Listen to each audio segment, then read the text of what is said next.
for another episode of Nittany Game Week Overtime, we'll call it, with some bonus content. Todd Sadowski, Tom Bradley, and Jay Paterno as we discuss the opener with West Virginia. Good start, solid overall for Penn State as they showed really, I don't want to say their dominance, but they showed their depth really at every position, guys, all the way through. I wouldn't say it was spectacular, but it was solid. So I guess, Tom, we'll start with you first because we want to talk to one of the honorary captains. Let's get that moment out of the way from the standpoint of, what'd you think, man, back in Beaver Stadium? Well, it was interesting the first time back in 12 years, and you start to stand and you realize this is so much bigger than yourself. You just realize it when you're standing there, how just really awesome the place is and the fans are. They're the greatest fans going.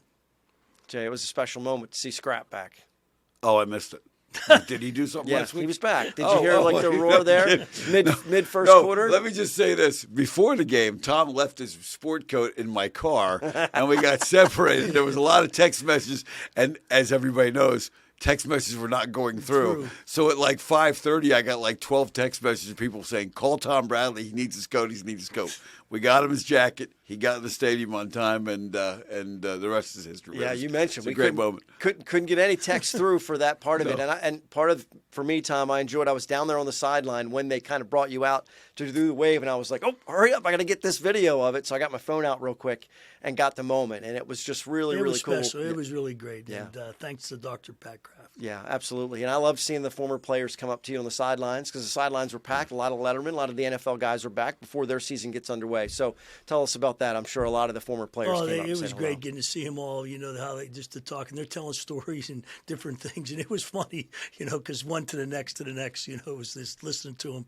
And you forget about some of them. Then you start laughing like, oh, I forgot about that. Yeah. But there were some great moments, and they were talking about all the great things as a team that we did, and some of the things that went on and the things being around Coach Paterno and all the things he taught them. So it was kind of really neat. Yeah, it was a special night in that regard. So, look, a good solid start, Jay, to the game. I thought Drew Aller, he delivered in his debut and really looked efficient, made some throws that as a first-time starter I didn't expect to see. But those effortless outs, 15 and 20 yards, throwing across the body, he looked really solid. What'd you take away from it? Now we'll talk about this more in depth on the show. But the good news is that he was able to move away from pressure, keep his eyes downfield, and make some throws. The bad news is that he had to move away from pressure, keep his eyes downfield, and make some throws. Some protection issues for Penn State. But at the end of the day, he made the throws he had to.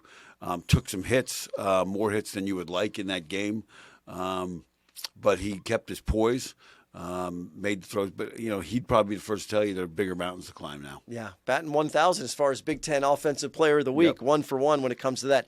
Defensively, Tom, look, they gave up some yards, but when they delivered when they needed to, third and fourth down, they got off the field when necessary. That's the bottom line. Get off the field on third down, which they did. And when they had to get it done, they got it done.